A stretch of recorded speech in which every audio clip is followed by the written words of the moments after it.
نحمده ونصلي ونسلم على سيدنا ومولانا محمد رسوله النبي الأمين المكين الحنين الكريم الرؤوف الرحيم. أما بعد، أعوذ بالله من الشيطان الرجيم. بسم الله الرحمن الرحيم.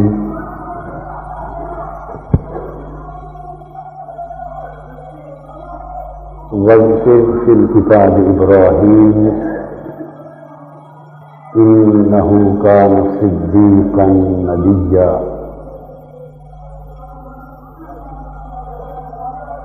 إذ قال لأبيه يا أبت لم تعبد ما لا يسمع ولا يبصر ولا يغني عنك شيئا يا أبت إني قد جاءني من العلم ما لم يأتك فاتبعني أهدك صراطا سويا. صدق الله مولانا العظيم.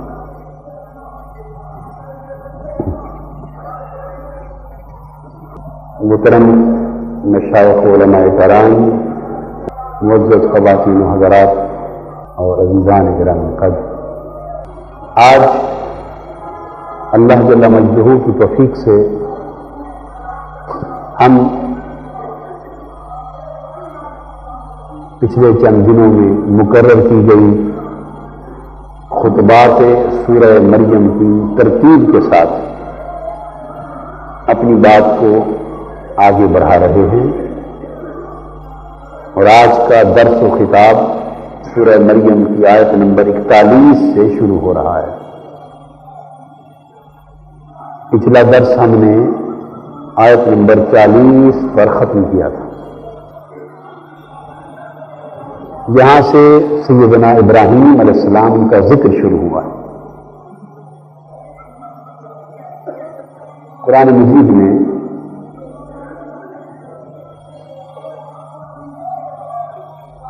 جا بجا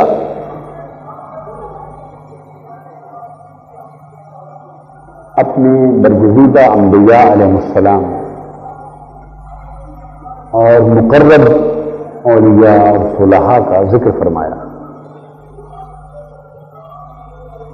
اور ان آیتوں میں اس میں سورہ مریم بھی ہے اور کچھ آگے سورہ طٰہٰ اور سورہ انبیاء آ رہی ہیں۔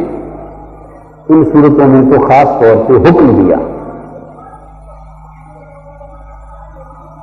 جیسا کہ اس تلاوت کی گئی آیت کریمہ میں فرمایا وَاذْكُرْ فِي الْكِتَابِ إِبْرَاهِيمَ۔ حکم حضور نبی اکرم صلی اللہ علیہ وآلہ وسلم کو دیا جا رہا ہے، اور آپ کے توسط سے حضور علیہ السلام کی امت مرحومہ کو یہ حکم منتقل کیا جا رہا ہے۔ اس کتاب میں اے میرے حبیب صلی اللہ علیہ وسلم، اس کتاب میں اب میرے برگزیدہ بندے اور نبی ابراہیم کا ذکر بھی کر۔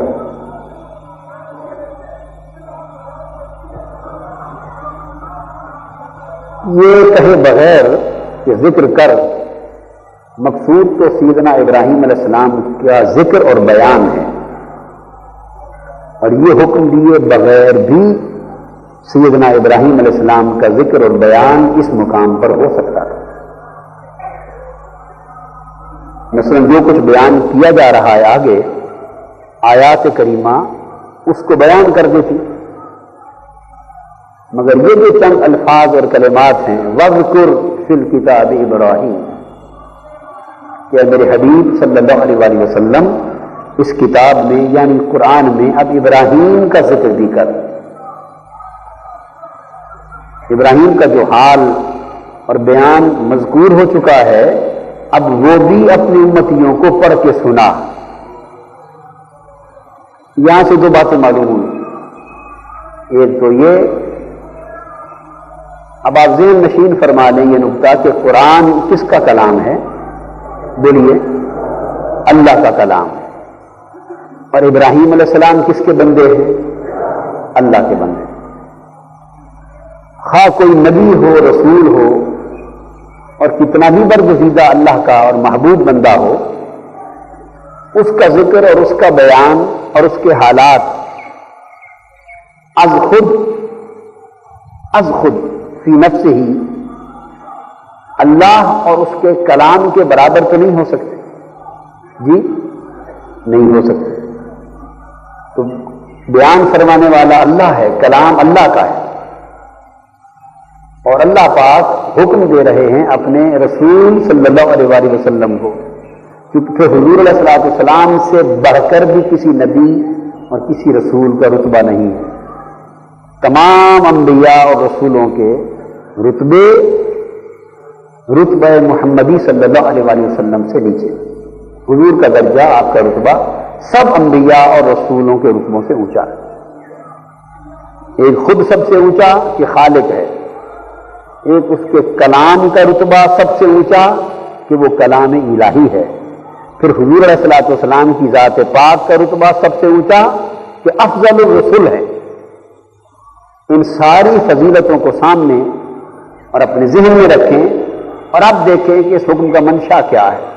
فرمایا وَاذْكُرْ فِي الْكِتَابِ ابراہیم، اے میرے حبیب صلی اللہ علیہ وسلم، اب میں نے کچھ ابراہیم کا، اپنے محبوب برگزیدہ بندے ابراہیم کا حال بیان کیا ہے، اس کے حالات بیان کیے ہیں، تو بھی اس کے حال کو پڑھ کر اپنی امت کو سنا۔ تو پہلی چیز یہ معلوم ہوئی کہ اللہ کے برگزیدہ بندوں کا، نبیوں کا، رسولوں کا، ولیوں کا، مقرب بندوں کا ذکر کرنا اور ان کا حال پڑھنا اور پڑھ کے سنانا، یہ اللہ کا حکم اور سنت رسول صلی اللہ علیہ وسلم۔ یہ بات سمجھانا چاہتا ہوں۔ ہم کبھی اولیاء کرام کا تذکرہ آپ نے دیکھا نا، یہ کتاب ہے یا نہیں؟ تذکرے اور صحبتیں، اولیاء اللہ کا تذکرہ ہے اس میں،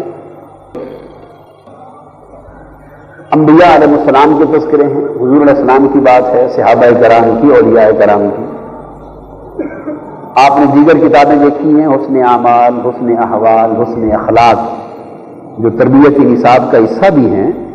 آپ نے ملاحظہ فرمایا ان میں بھی انبیاء کا ذکر ہے، اولیاء کا ذکر ہے، ائمہ کا ذکر ہے، صوفیاء کا، صلحاء کا ذکر ہے۔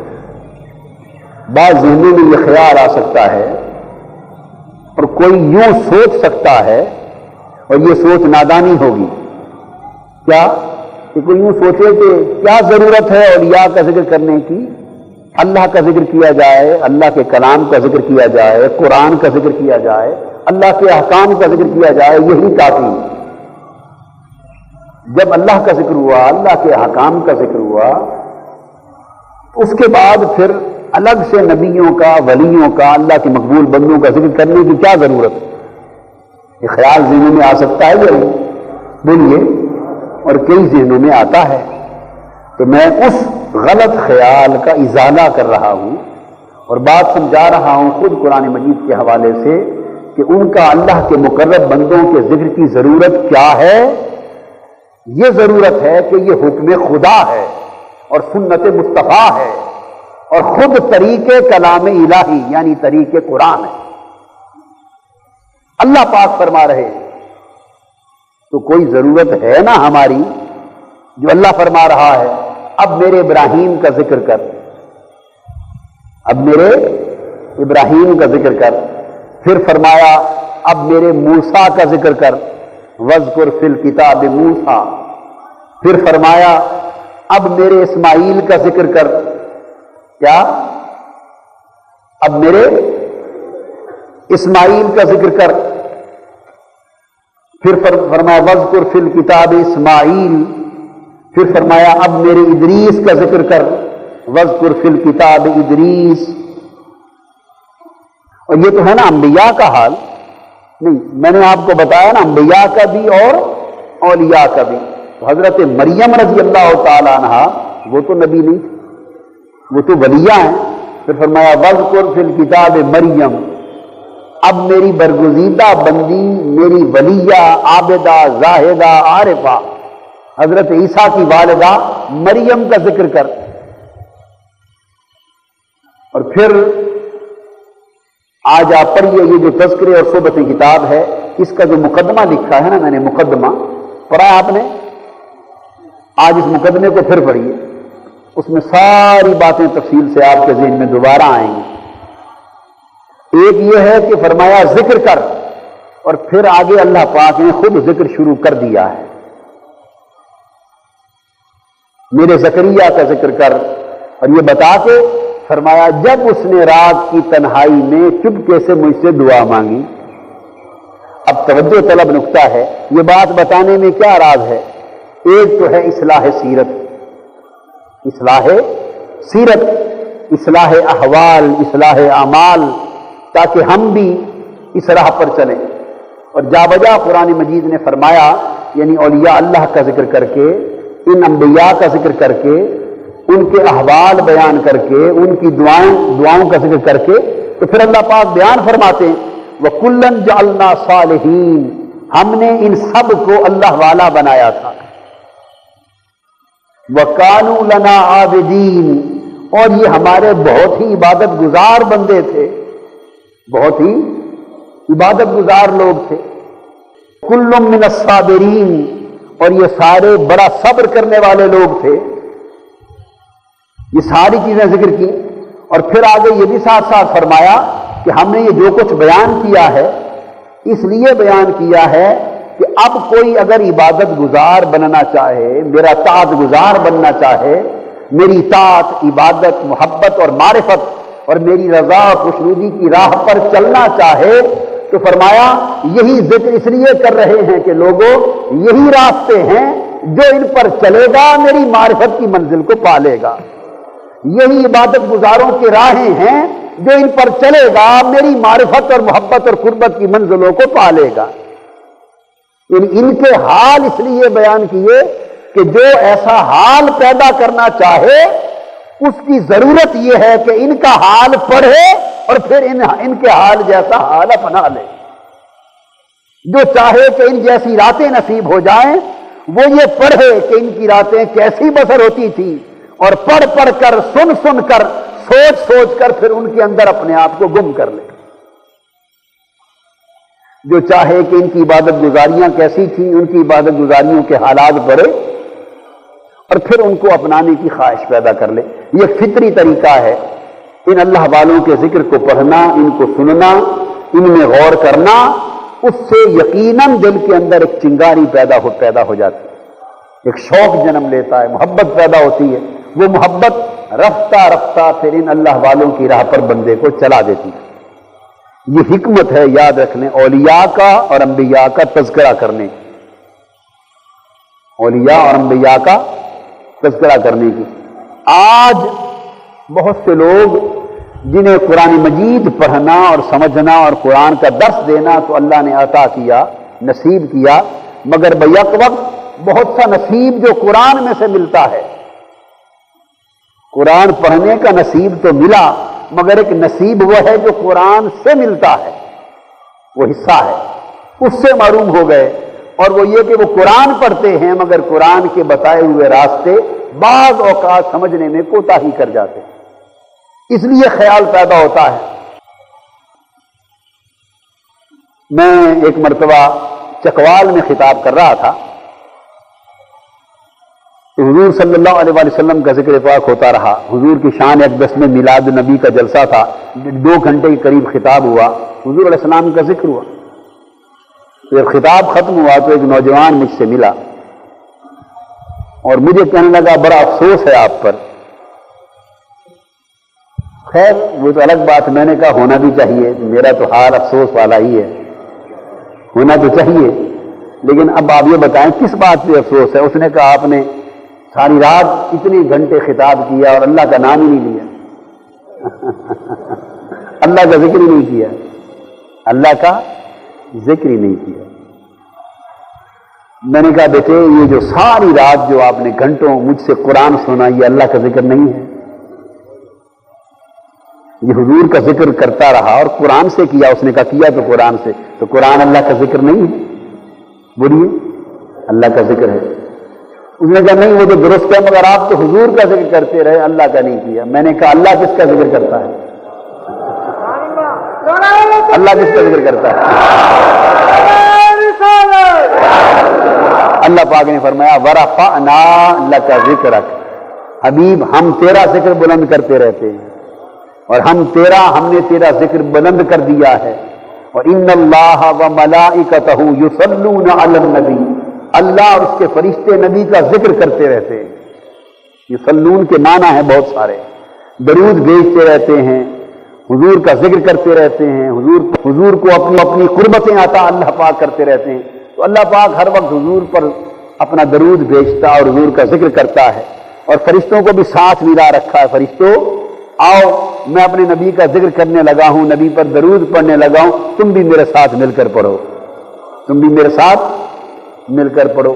اب برسبی کرا ایک مسئلہ آ گیا، وہ سمجھا دوں۔ ایک مسئلہ آ گیا، یہ مسئلہ کتابوں میں ذکر نہیں ہوا، اور نہ یہ نقطہ اس دلیل سے کبھی کسی نے بیان کیا، میری نظر سے تو نہیں گزرا کہ یہ نقطہ جو سمجھا رہا ہوں، یہ مسئلہ اس دلیل سے کسی نے نہیں سمجھایا، نہ میں نے سنا کہیں سے، نہ میں نے پڑھا۔ یہ دلیل صرف قرآن نے دی ہے، یہ دلیل صرف آپ کو درود و سلام ملا کر پڑھاتے ہیں نا، نہیں پڑھاتے ملا کر درود و سلام؟ تو درود و سلام مل کر ایک اکیلا پڑھنا بھی اللہ کو قبول ہے اور اللہ کے رسول کو قبول ہے، مگر مل کر ملا کر پڑھنا یہ اللہ کی سنت ہے۔ ملا کر پڑھنا، فرمایا ان اللہ وملائکتہ یصلون علی النبی، یصلون جمع کا صیغہ ہے، فرمایا اللہ اکیلا بھی پڑھتا ہے نبی پر درود، یاد رکھ لیں۔ اللہ فرمایا هو الذی یصلی علیکم وملائکتہ لیخرجکم من الظلمات الی النور، اکیلا بھی نبی پر درود پڑھتا ہے، مگر اکیلا تو وہ مومنوں پر بھی پڑھتا ہے، اکیلا یاد رکھ لیں مومنوں پر بھی پڑھتا ہے، ان کی شان کے لائق، نبی پر بھی پڑھتا ہے اکیلا، مومنوں پر بھی پڑھتا ہے، مگر جب حضور علیہ الصلوۃ والسلام پر پڑھنے کا ایک وقت آتا ہے تو فرشتوں کو بلاتا ہے، فرماتا فرشتوں آؤ، میں اپنے نبی پر درود و سلام پڑھنے لگا ہوں، نغمہ الوہی بلند ہو رہا ہے، تم بھی ساتھ شریک ہو جاؤ، آؤ سب مل کر پڑھیں صلی علی محمد، آؤ سب مل کر پڑھیں صلی علی محمد، صلی علی رسول اللہ، صلی علی نبینا، صلی علی محمد، ذرا پڑھائیں نا قاری صاحب، صلی علی نبینا،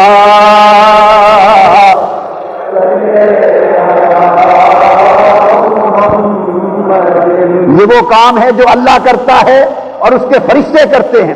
اس لمحے سنت الہی بھی پوری ہو رہی ہے، سنت ملائکہ بھی پوری ہو رہی ہے۔ اپنی آنکھیں بند کریں اور چشم تصور میں اپنے خیال کو عرش پر لے جائیں اور اپنی روحوں کے کان کھولیں، دلوں کے کان کھولیں، روحوں کے کان کھولیں اور روحوں کے کان سنیں کہ ندا آ رہی ہے صلی اللہ،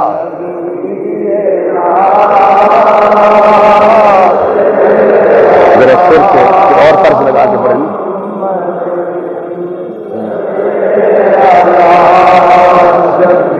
کوئی اور طرز لگائیں نا، عربی کی طرز کوئی اور لگا دیں۔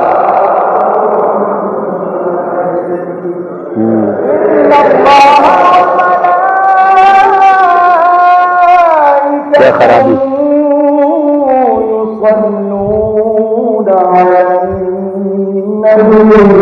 صلی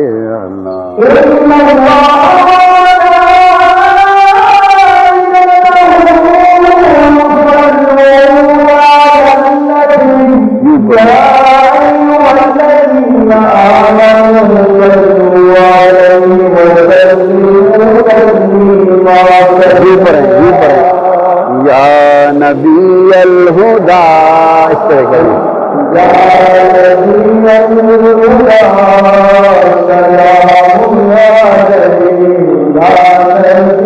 نبی الہدا سلام علیہ، یا شفیع الہدا سلام علیہ،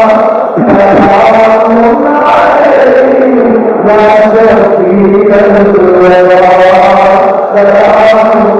والضحى والليل إذا سجى تو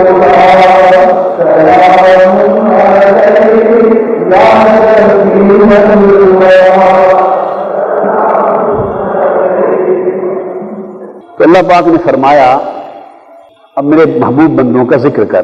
تو انبیاء کا، اولیاء کا، مقرب لوگوں کا ذکر کرنا یہ بات طے ہو گئی. اللہ کی سنت ہو گیا، رسول صلی اللہ علیہ وسلم کی سنت ہو گیا، اور حکم قرآن ہو گیا. حکم قرآن ہو گیا. حضرت با یزید بستامی رحمت اللہ علیہ ایک روز گلی سے گزر رہے تھے. کسی نے آپ سے پوچھا، فرماتے ہیں بھائی میں نے تو ایک مرتبہ کتے سے اصلاح لی تھی. کتے سے اصلاح لی تھی. کیا اصلاح لی تھی؟ پہلے تو آپ یوں دیکھیں نا اصلاح لیتے کیسے تھے اللہ والے. پہلے حضرت ابراہیم بن ادھم رحمت اللہ علیہ فرماتے ہیں میں نے ایک ملازم رکھا، غلام خریدا، غلام خدمت کے لیے، اور وہ میرا استاد ہو گیا. میں نے تو اپنے غلام کو، خادم کو استاد بنا دیا. اس سے اصلاح پائی، ہدایت پائی. پوچھا حضرت اس اپنے غلام اور خادم سے کیسے اصلاح لی؟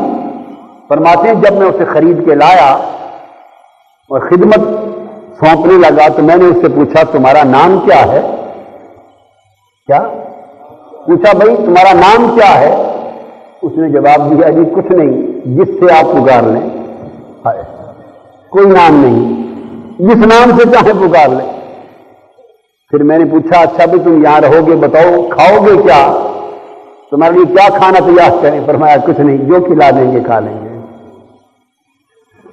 پھر میں نے پوچھا اچھا کوئی یہ خواہش بتا دو، کوئی یہ خواہش جو کبھی کبھی پورا کر دیا کریں. خواہش کیا ہے؟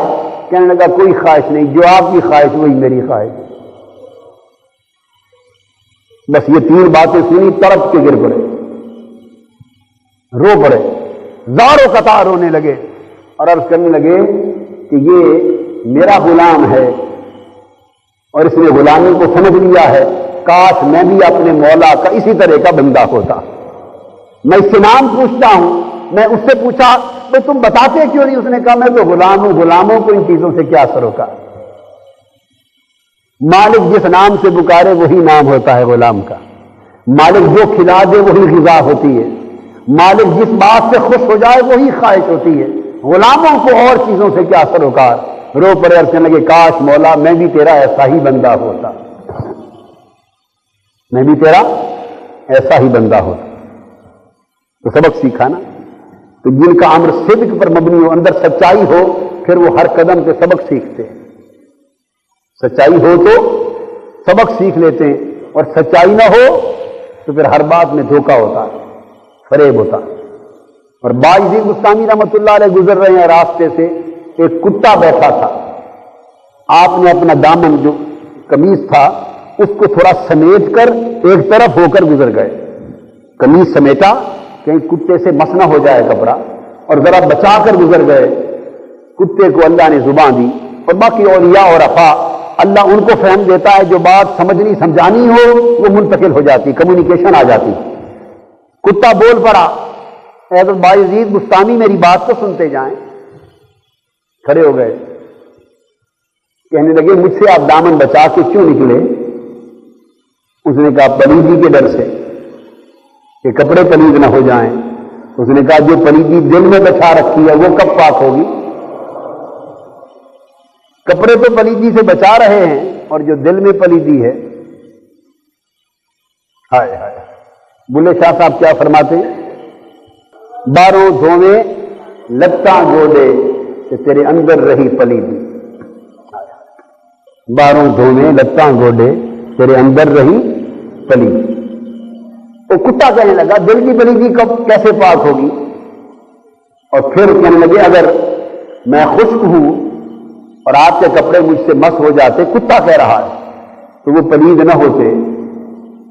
اور اگر میں گیلا ہوتا، مس ہو جاتے، پلید ہو جاتے، اتنی بات ہی تھی نا، جا کے دھو لیتے. مگر جتنا دھیان کپڑے کی پلیدی، کپڑوں کو پلیدی سے بچانے کا کیا ہے، اس قدر دھیان دل کو پلیدی سے بچانے کا بھی کر لو.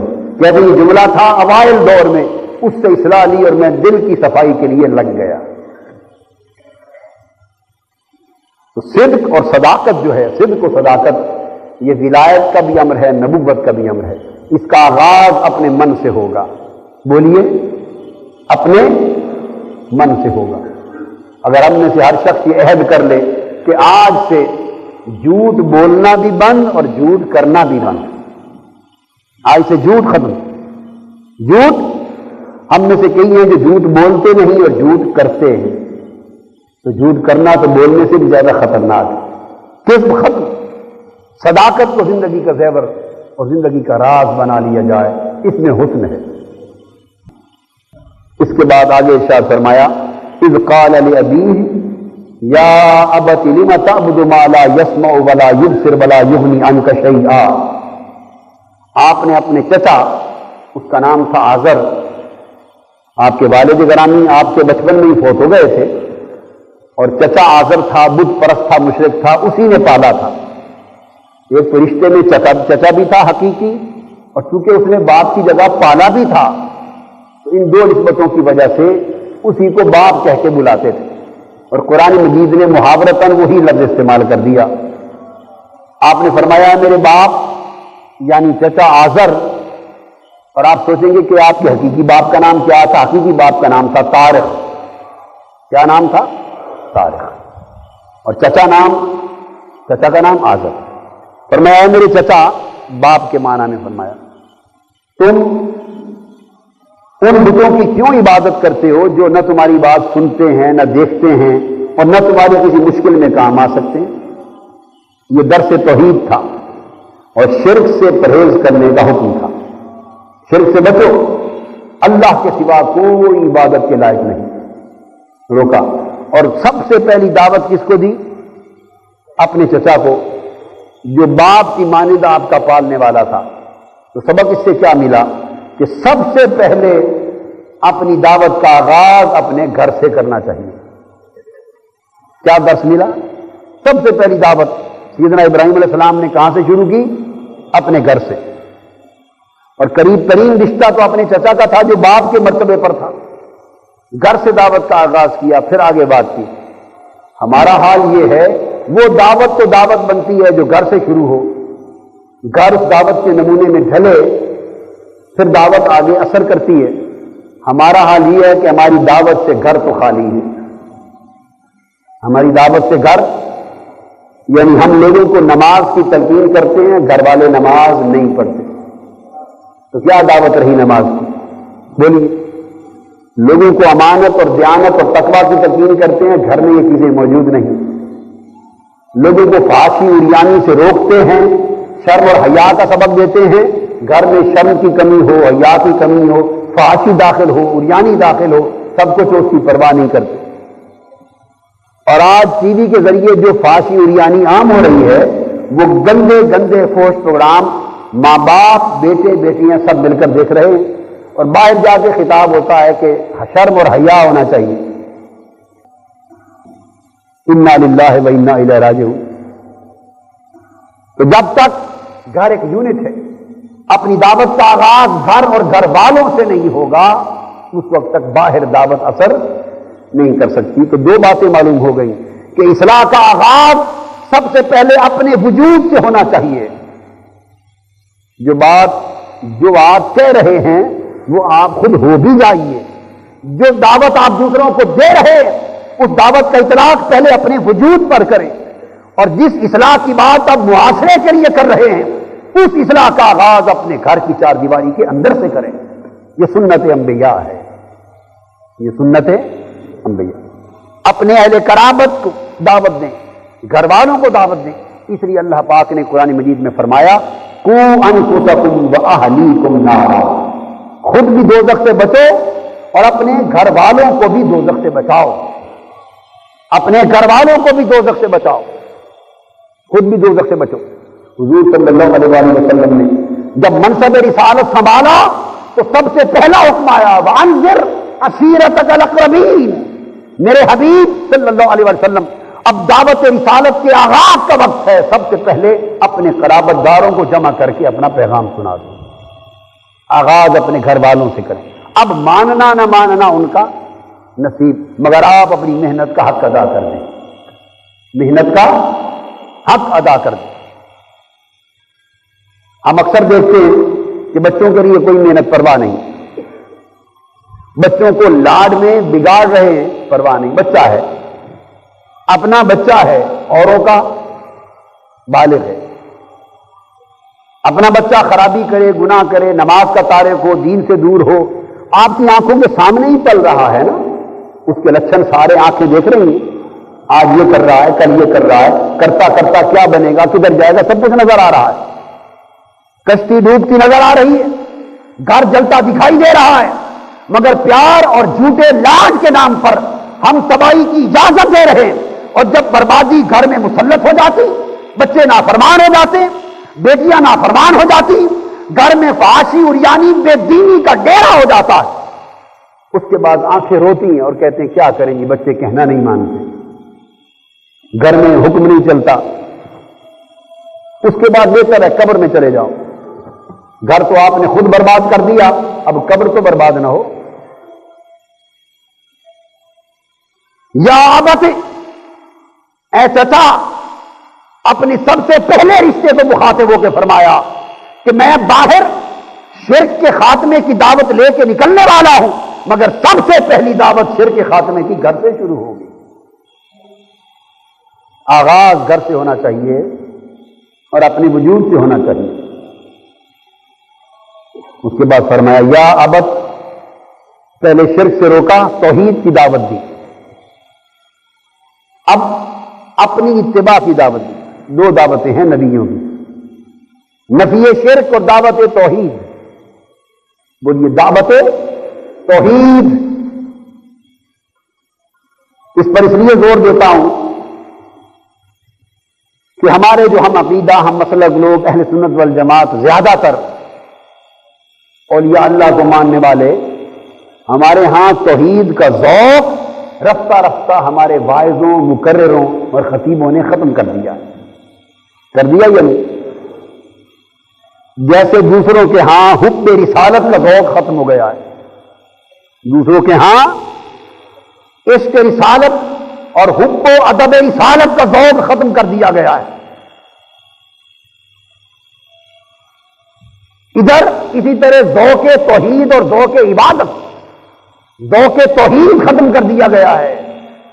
آپ سے میں یہ کہنا چاہتا ہوں کہ ایمان کا حسن توحید میں ہے، اور جن اولیاء کو آپ مانتے ہیں ان کی ساری ولایت کا راز توحید میں ہے، سارا تصوف توحید میں ہے، تصوف توحید کے سوا کچھ نہیں ہے، ولایت توحید کے سوا کچھ نہیں ہے۔ اور ہم یعنی کیا دو طرفہ تماشا ہے، اولیاء کو ماننے والے، اولیاء کی ولایتوں کو ماننے والے جن کی ولایت ساری نور توحید سے معمور ہے، وہ توحید کے ذوق سے عاری ہو گئے، توحید کے ذوق سے عاری ہو گئے، قرآن کے ذوق سے عاری ہو گئے، توحید کے ذوق سے عاری ہو گئے۔ جب توحید کا ذوق نہ رہا باقی کیا بچا؟ تو سب سے پہلا امر دعوت نبوت اور رسالت کا توحید ہے، اس کے بعد نسبت نبوت اور رسالت اور اتباع ہے۔ پہلے آپ نے دیکھا نا، یا ابت، پکارا، لما تعبد ما لا يسمع ولا يبصر ولا يغني عنك شيئا، اللہ کے ہر غیر کی عبادت چھوڑ دو اور اپنی جبین نیاز صرف اللہ کے حضور جھکاؤ کہ توحید کے بغیر کوئی حقیقت نہیں۔ پہلی دعوت۔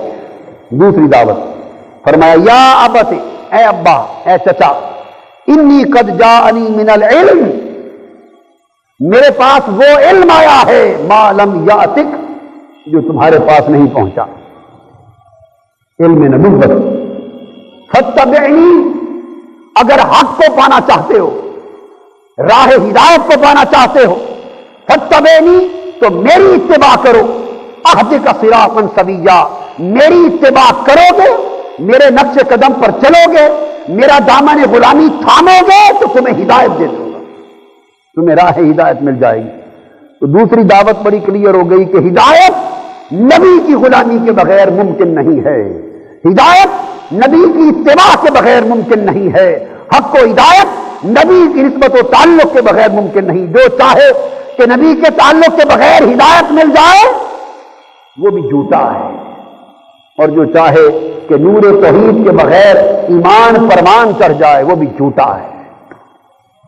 توحید کے بغیر ایمان نہیں ہے اور نسبت رسالت کے بغیر ہدایت نہیں ہے۔ افسوس آج دین کی تبلیغیں ہو رہی ہیں مگر یہ دونوں نور کسی ایک جگہ یکجا نظر نہیں آتے۔ ایک طرف چلے جائیں توحید کی بات ہوگی، اللہ پہ توکل کی بات ہوگی، دعوت کی تبلیغ کی بات ہوگی، اللہ پر یقین کی بات ہوگی، عبادت کی بات ہوگی، اللہ اللہ کا ذکر ہوگا مگر جس کا ذکر اللہ کرتا ہے صبح و شام اس محبوب کا ذکر نہیں ہوگا۔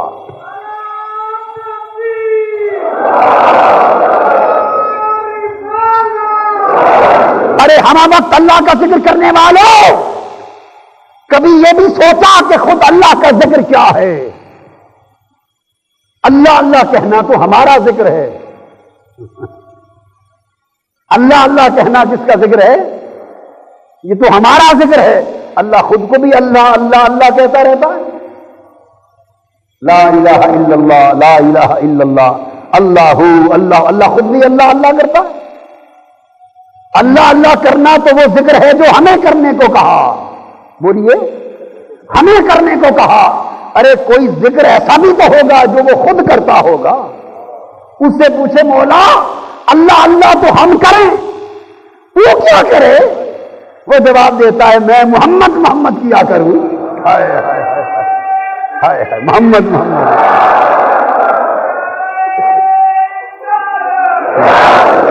محمد محمد کریں دے گزر گئی، محمد محمد کریں دے گزر گئی، محمد محمد کریں دے گزر گئی، احد کولو احمد گلیں دے گزر گئی۔ اللہ اللہ کرنا بندوں کا ذکر ہے، محمد محمد کرنا خدا کا ذکر ہے۔ تو ایمان کیا ہے؟ دونوں ذکروں کو جمع کیا جائے، دونوں ذکر جمع کیے جائیں، اللہ اللہ بھی ہو محمد محمد بھی ہو، اللہ کی بھی بات ہو اس کے یار کی بھی بات ہو۔ یہ اللہ کا فضل تحریک منہاج القرآن پر ہے جہاں دونوں باتیں ہوتی ہیں، جہاں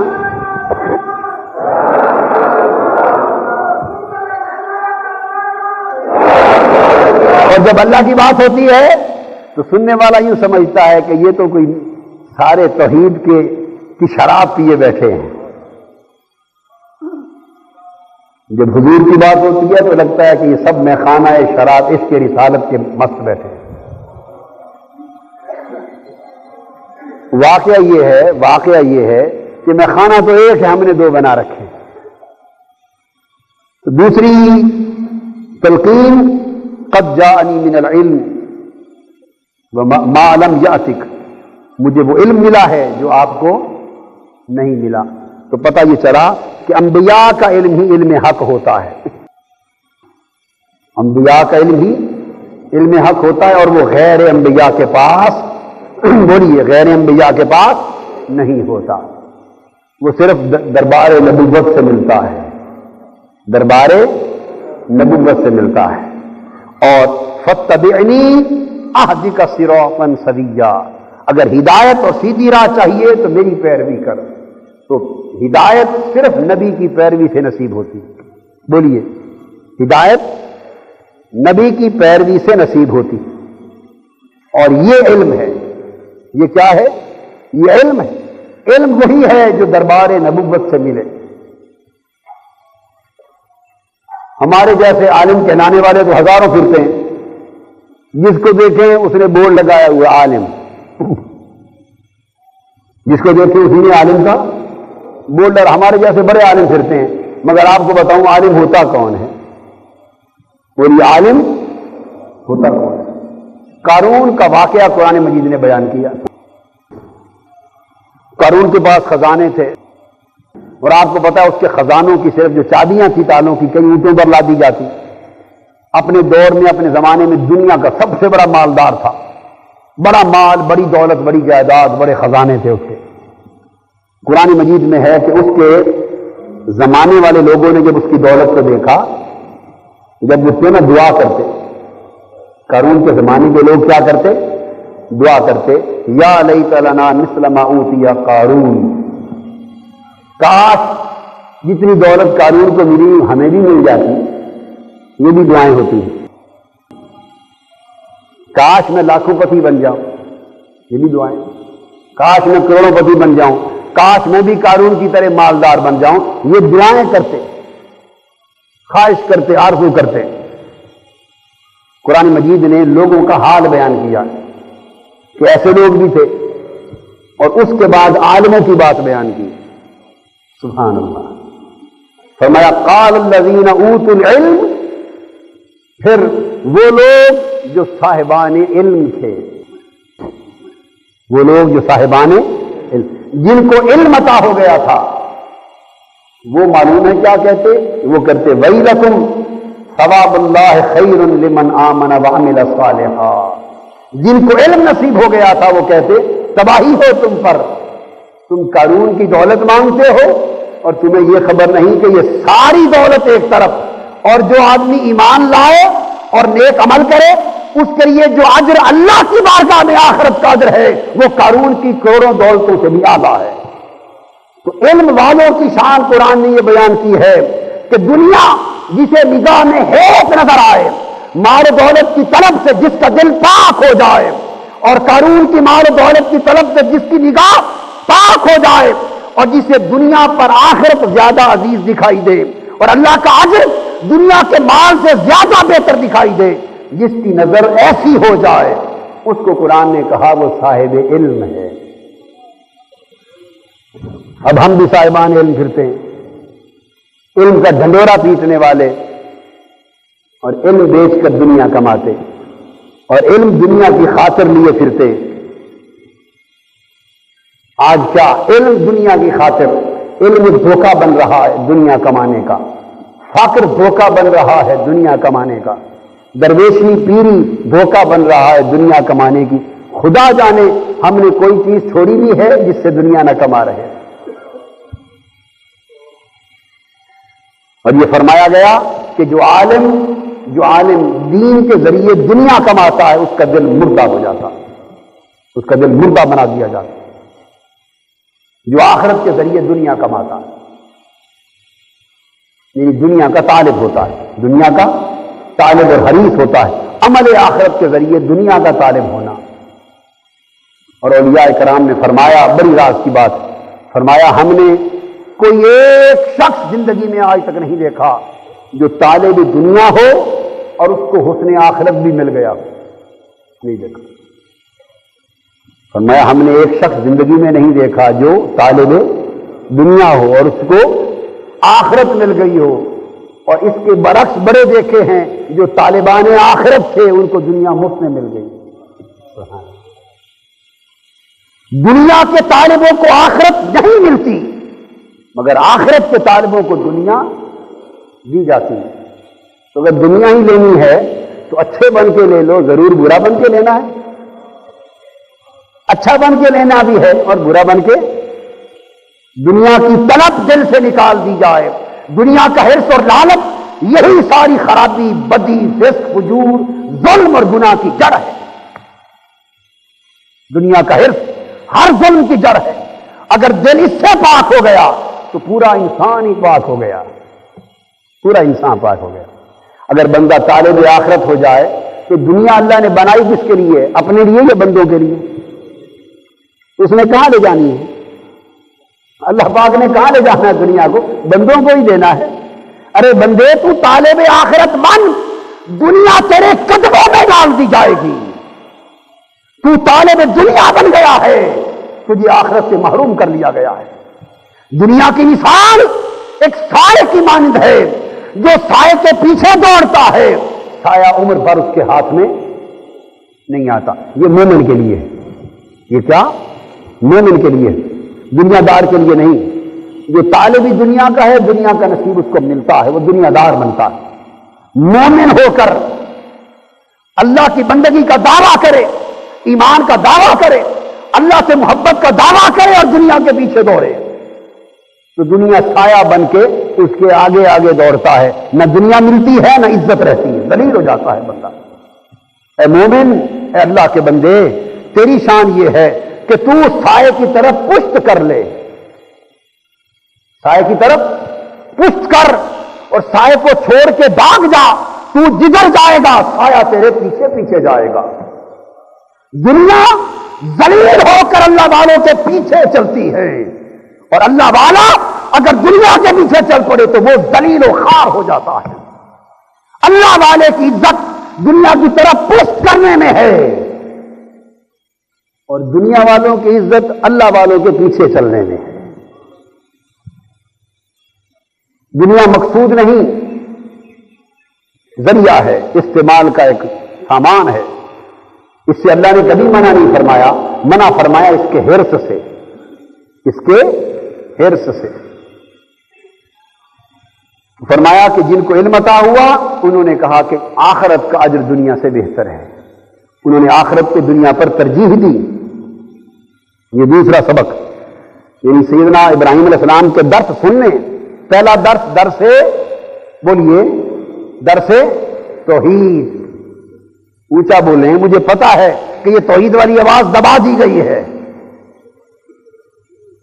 مجھے پتا ہے ہمارے بریلوی صاحبان اور سنی صاحبان اور عاشق لوگ اپنے ساتھ اسی پر فتویٰ لگاتے، تو ہمیں تو 12 سال فتوے جھیلتے ہوئے گزر گئے، جھیلتے رہیں گے۔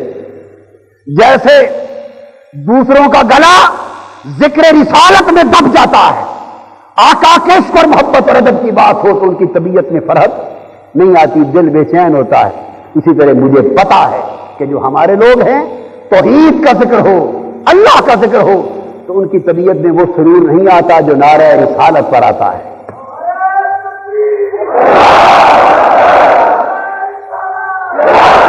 اب ذرا نعرہ تکبیر لگائیں 3 مرتبہ اور اللہ اکبر عشق کے ساتھ کہیں، اللہ اکبر، اللہ اکبر،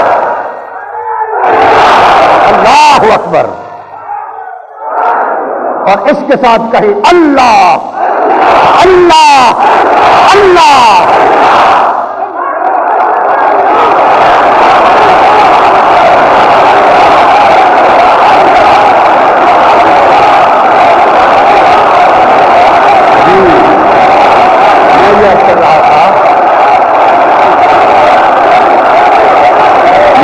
کر رہا تھا یہ جس اللہ کے ذکر کی عادت ڈالی ہے نا جی، یہ صرف قال تھا، زبان کا ذکر کیا، میں تو یہ کچھ ہی کروا سکتا تھا نا کہ میرا تو قال بھی ابھی اچھا نہیں، مگر درخواست یہ کرتا ہوں کہ جس کو قال بنایا ہے اب اس کو حال بنا لیں، جس اللہ کا نام زبان پر لے رہے ہیں ہم اسے اب دل میں اتار لیں، اس اللہ کے نام کو روح میں اتار لیں اور پورا من اللہ کے ذکر سے روشن ہو جائے، انسان اللہ کے ذکر میں فنا ہو جائے، بندہ بندہ خدا بن جائے، اس توحید کو حال بنا لو۔ علماء اور اولیاء میں فرق یہی ہے، علماء کی توحید قال ہے، علماء کی توحید قال ہے، یہ اولیاء سامنے ہیں، اولیاء کی توحید حال ہے، اولیاء کی توحید۔ اور جب جس ولی اور جس بندے کی توحید حال بن جاتی ہے پھر وہ زبان سے جو لفظ بولتا ہے وہ تقدیر خدا ہو جاتی ہے، اس کا قول امر کن بن جاتا ہے، کیونکہ توحید حال جو بن گئی، اب توحید اس کے حال پہ وارد ہو رہی ہے، انوار اتر رہی ہیں، تجلیات اتر رہی ہیں، تجلیات اتر رہی ہیں، اور ایک سمندر ہے توحید کے انوار کا، بندہ اس میں غرق رہتا ہے، وہ انوار توحید کبھی اس سمندر کی موجوں پر چلنے والی کشتی کی طرح اسے اچھال کے اوپر لے جاتی ہے، کبھی موجیں انوار توحید نیچے رہ جاتی ہے، اس کے ہاتھ میں عبادت اور طاعت کے چپو ہے، وہ طاعت کا چپو چلاتا ہے، وہ عبادت کا چپو چلاتا ہے، اس کا وجود ایک کشتی ہے اور توحید کا سمندر ہے، اس میں وہ کشتی چلائے جا رہا ہے اور موجیں اسے خدا کی قربت کی منزل کی طرف بلائے جا رہی ہیں۔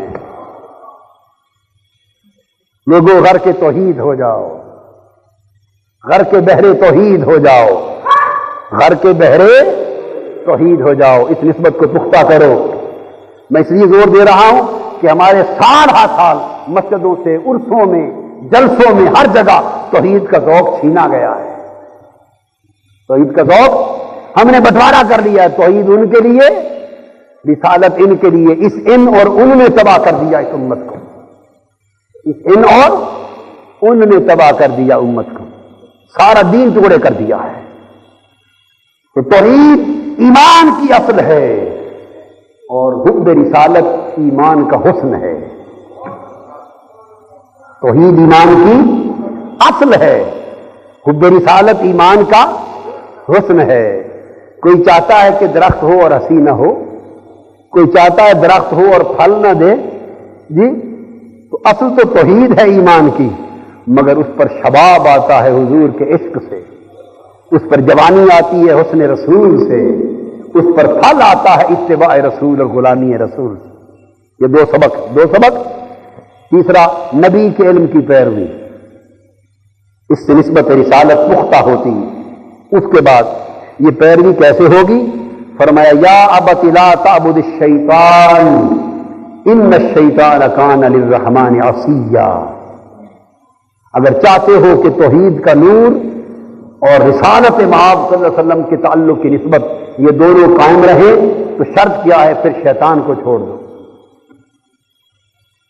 شیطان کو فرمایا ان الشیطان کان للرحمن عصیا، شیطان رحمان کا دشمن ہے۔ ہمارا حال کیا ہے؟ ہم کہتے ہیں رحمان بھی قائم رہے، شیطان بھی قائم رہے۔ ہائے ہائے ہائے، اے چمن والوں، چمن میں یہ گزارا چاہیے، باغباں بھی خوش رہے، راضی رہے، صیاد بھی۔ ہم چاہتے ہیں شیطان سے دوستی بھی قائم رہے اور رحمان والا تعلق بھی قائم رہے، اور قرآن کا دو تو اعلان ہے شیطان کی پوجا چھوڑ دو۔ شیطانی راستوں پر چلنا ہی شیطان کی پرستش۔ اس وقت ہمارا پورا معاشرہ، پورا نظام شیطان کی پرستش پر سوار ہے۔ پورا نظام شیطان ہے، پورا نظام شیطان ہے۔ ہم نے اس شیطانی نظام کو بدلنے کی کوشش کی اس ماحول میں داخل ہو کر، اور 3-4 سال سے اس نتیجے پہ پہنچا کہ اس شیطان کے ماحول کے اندر رہ کر یہ شیطان نہیں مرتا، اس پر لعنت بھیجیں، الگ نکلے، الگ ہو کر کہیں کسی وقت اس کو قتل کرنے کا موقع مل جائے تو مل جائے، یہ شیطان اندر رہ کر نہیں مرتا اور پلتا ہے۔ یہ پورا نظام شیطان ہے۔ اور فرمایا کہ اگر اللہ رسول کے تعلق کو قائم رکھنا ہے، رحمان والا بننا ہے، تو شیطان کا تعلق بولیے توڑ دو، شیطان کا تعلق توڑ دو۔ شیطان کیا ہے؟ شریعت کی راہ کو چھوڑنا۔ آخری آیت اس کے بعد دے کے میں ختم کروں، شریعت کی راہ کو چھوڑنا، اللہ کے احکام کو چھوڑنا، اللہ کی پیروی، اللہ کی بندگی کو چھوڑنا، نبی کی پیروی کو چھوڑنا، یہ شیطان کی راہیں۔ اور چوتھا سبق دیا یا ابت انی اخاف ان یمسک عذاب من الرحمن، اے چچا مجھے خوف ہے کہ تو اللہ کے عذاب میں مبتلا نہ ہو جائے، کیونکہ تو شرک نہیں چھوڑ رہا، فتکون للشیطان ولیا، کیونکہ تو اللہ کا نافرمان ہو گیا ہے لہذا تو شیطان کا ولی بن جائے گا۔ تو ولی کی 2 قسمیں ہو گئی، ولی کی 2 قسمیں ہو گئی۔ اوپر آیت میں 2 نام آئے نا، الشیطان، اور یہ دشمن کس کا ہے؟ الرحمان کا۔ تو فرمایا اگر اللہ کے عذاب میں آ گئے تو تو شیطان کا ولی ہوگا، اور اللہ کے عذاب سے بچ گئے تو تو رحمان کا ولی ہوگا۔ تو ولی 2 قسموں کے ہو گئے، ایک ولی الرحمان اللہ کا ولی، اور ایک ولی الشیطان، بولیے شیطان کا ولی، اللہ کا دوست اور شیطان کا۔ اللہ پاک نے فرمایا الذین آمنوا یقاتلون فی سبیل اللہ، جو اللہ کے ولی ہیں وہ اللہ کی راہ میں جہاد کرتے ہیں، جو شیطان کے ولی اور دوست ہیں وہ شیطانی مقاصد کے لیے جہاد کرتے ہیں۔ تو جو اللہ کی نافرمانی سے اور شریعت کو چھوڑنے سے اور نبی کی اتباع کو چھوڑنے سے بندہ کس کا ولی بنتا ہے؟ شیطان کا۔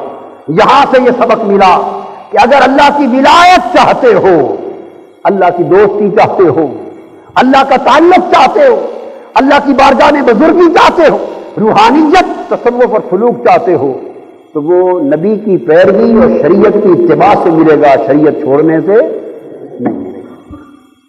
جو شریعت پر عمل نہیں کرتے اور شریعت کی خلاف ورزی کرتے ہیں ان کا نہ تعلق کسی ولی سے ہے، نہ ولایت سے ہے، نہ تصوف سے ہے، نہ سلوک سے ہے، نہ نورانیت سے ہے، نہ روحانیت سے ہے، وہ شیطان کے دوست ہے۔ جو نماز نہ پڑھے اور دعویٰ روحانیت اور ولایت کا کرے وہ شیطان ہے۔ جو پیروی شریعت کی نہ کرے اور دعویٰ طریقت اور سلوک اور ولایت کا کرے وہ شیطان ہے۔ جو دین کی پاسداری نہ کرے، دعویٰ ولایت طریقت اور روحانیت کا کرے وہ شیطان ہے۔ کوئی ولایت شریعت کے بغیر نہیں، کوئی طریقت شریعت کے بغیر نہیں، کوئی حقیقت شریعت کے بغیر نہیں، کوئی معرفت شریعت کے بغیر نہیں، کوئی روحانیت شریعت کے بغیر نہیں۔ یہ آج کل جو لوگ درباروں پر ملنگ طرز کی شکل بنا کے بیٹھتے ہیں، یہ کوئی ملنگی نظام، ترک شریعت کا نظام، ترک اتباع نبی کا نظام، یہ سب شیطانی نظام ہے، یہ سب شیطانی نظام ہے۔ اور یا اتباع شریعت سے بنے ہیں، اور ولایت و تصوف اتباع شریعت سے، اتباع شریعت سے۔ ایک روز میں کوئٹہ میں حضور قبلہ پیر صاحب رضی اللہ تعالیٰ عنہ کی خدمت میں تھا، بڑے عرصے کی بات ہے، بڑے عرصے کی بات ہے۔ اس دن آپ کا جو کاتب تھا، خط لکھنے والا، وہ موجود نہیں تھا۔ ڈاک آئی، حضور چاہتے تھے خط کا جواب بھجوانا، حضور تشریف لائے، مجھے فرمانے لگے طاہر آج کوئی ڈاک آیا ہے اور ہمارا کاتب نہیں ہے، تو آپ کچھ ڈاک کا جواب دے دو ہماری طرف سے۔ میں نے اس لیے حضور میں حاضر ہوں۔ فرمایا عشاء کے بعد ہم آئے گا۔ رات کو خط اٹھا کر عشاء کے بعد ساری ڈاک حضور لے آئے۔ جس کمرے میں میں ٹھہرا تھا اکیلے بیٹھ گئے میرے ساتھ، اور مجھے فرماتے گئے آپ خط پڑھو، ہم جواب دے گا، آپ لکھ کے بھیجتے جاؤ۔ میں خط پڑھ کے سناتا گیا، حضور جواب دیتے گئے اور میں ارسال کرتا گیا۔ اس میں ایک خط میں لکھا تھا، کسی مرید نے کہا کہ میرے پیر صاحب ہیں وہ نماز نہیں پڑھتے، وہ نماز نہیں پڑھتے اور شریعت کی پیروی نہیں کرتے۔ وہ کہتے ہیں کہ میں شریعت اور نماز سے اونچا نکل گیا ہوں۔ سبحان اللہ۔ یہ بھی ایک قسم پائی جاتی ہے فقیروں کی، کیا یہ قسم پائی جاتی ہے، میں نماز سے شریعت سے اونچا نکل گیا۔ مولویوں کا کام ہے، ہم معرفت والے لوگ ہیں، اور انہوں نے کہا کہ میں وہ نماز نہیں پڑھتا، شریعت کی پیروی نہیں کرتا، مگر اس نے لکھا کہ کرامتیں بہت ہیں اس کی۔ کیا کرامتیں بہت؟ حضور نے جواب لکھوایا، جو شخص نماز نہیں پڑھتا اور شریعت کا تارک ہے وہ ولی نہیں، شیطان ہے، اس کی کوئی کرامت نہیں، جادوگری ہے۔ جواب لکھوایا۔ دل کی کوئی نماز نہیں ہوتی، یہ وہ کہتے ہیں دل کی نماز اللہ کا ذکر ہے، کیا اللہ کی یاد ہے۔ فرمایا وہ شیطان ہے، اس کی کوئی کرامت نہیں، وہ جادوگری ہے۔ کیا ہے؟ جادوگری ہے۔ اور جو نماز کا اور شریعت کا تارک ہے وہ ہواؤں میں اڑے یا سمندروں پر چلے، وہ شیطان ہے، اس کا کوئی تعلق ولایت سے نہیں۔ ایک شخص ادھر جنگ میں ہمارے قریب ایک گاؤں میں پیر صاحب آتے تھے، نماز نہیں پڑھتے تھے۔ جب نماز کا وقت ہوتا مریدوں کو بھیج دیتے اور خود نہ پڑھتے، اور مشہور یہ کر رکھا تھا مریدوں کو کہ میں 5 نمازیں مدینہ پاک مسجد نبی میں جا پڑھتا ہوں۔ 5 نمازیں پیر صاحب روحانی طور پہ مسجد نبی میں پہنچ جاتے ہیں اور وہاں جا پڑھتے ہیں۔ انہوں نے مجھ سے ذکر کیا کہ وہ پیر صاحب یہ فرماتے ہیں۔ میں نے کہا بڑی اچھی بات ہے، آپ ان کو 15 دن کھانا دینا بند کر دو۔ 15 دن صبح کا ناشتہ، دوپہر کا کھانا، رات کا کھانا ہرگز نہ دیں۔ پیسے ان کو 1000-2000 روپے پکڑا دیں، دروازہ لاک کر دیں۔ وہ آپ سے کھانا مانگیں گے 1 دن 2 دن بعد، انہوں نے کہتے روزانہ 5 مرتبہ مدینہ پاک تو جاتے ہیں نماز پڑھنے، تو مدینہ پاک کے ہوٹل سے کھانا بھی کھاتے آئیے، اس سے بڑی برکت والا کھانا کیا ہے؟ اس کے بعد پیر صاحب بھاگ گئے تھے ادھر کرو۔ ان کو کیا جاءنی من العلم، ان کو پتہ چل گیا کہ اب یہاں علم شریعت آ گیا ہے، اتباع والا علم آ گیا ہے، اب بھاگ گئے۔ جب تک شیطان کا ڈیرا تھا اس نے ایک جال سازی بنا رکھی۔ ایسے لوگ بھوت اور شیطان ہوتے ہیں، ایسے لوگوں کے پاس جانا، ان سے دعائیں کروانا، ان سے تعویذ لینا، ان سے کسی قسم کے وظائف لینا، یہ سب حرام ہے، یہ سب کچھ حرام ہے۔ حق حضور علیہ السلام کی شریعت میں ہے، اور شریعت محمدی سے اونچا کوئی نہیں۔ سیدنا غوث العظم رضی اللہ تعالیٰ عنہ جن سے زیادہ باکرامت اولیاء کی کائنات میں کوئی نہیں ہوا. جنگلوں میں آپ ریاضت اور مجاہدہ میں مصروف تھے. شیطان ایک روشنی کی طرح چمکا، شیطان ایک روشنی کی طرح بادل میں سے چمکا، ایک روشنی ہوئی اور وہ شیطانی روشنی تھی. اس میں سے شیطان نے آواز دی، کہا اے میرے بندے عبد القادر ماگم، تو نے اتنی ریاضت اور عبادت کی ہے اور میں نے تمہیں ولایت کا اتنا اونچا مقام دیا ہے، اب بے شک نماز اور عبادت ترک کر دے، تیرا درجہ اس سے اونچا میں نے معاف کر دیا تم پر شریعت. سیدنا غوث پاک رضی اللہ تعالیٰ نے فرمایا لا حول ولا قوت الا باللہ العلی العظیم، شیطان دفع ہو جا، شریعت محمدی کسی پر معاف نہیں ہو سکتی. یہ نماز کعبہ قوسین کا تحفہ ہے. یہ حضور علیہ الصلوۃ والسلام معراج کی رات مقام کعبہ قوسین سے لے کے آئے ہیں. کوئی بدبخت کعبہ قوسین سے اونچے درجے کا دعویٰ کرے گا تو نماز معاف ہوگی. یہ تو کعبہ قوسین سے آقا لے کے آئے ہیں. کائنات میں کسی پر معاف، شریعت کسی پر معاف نہیں. جب آپ نے یہ فرمایا تو شیطان پھر انسانی شکل میں سامنے آ گیا، انسانی شکل میں، اور کہنے لگا عبد القادر مبارک ہو، میں نے تمہیں گمراہ کرنے کے لیے بہت بڑا حملہ کیا تھا مگر تو اپنے علم کے زور سے بچ گیا، تمہیں مبارک ہو. آپ نے پھر پڑھا لا حول ولا قوت الا باللہ العلی العظیم. شیطان تیرا دوسرا حملہ پہلے سے بھی بڑھ کر ہے، میں علم کے زور سے نہیں اللہ کے فضل اور مدد سے بچ گیا. یہ گھمنڈ آ جانا،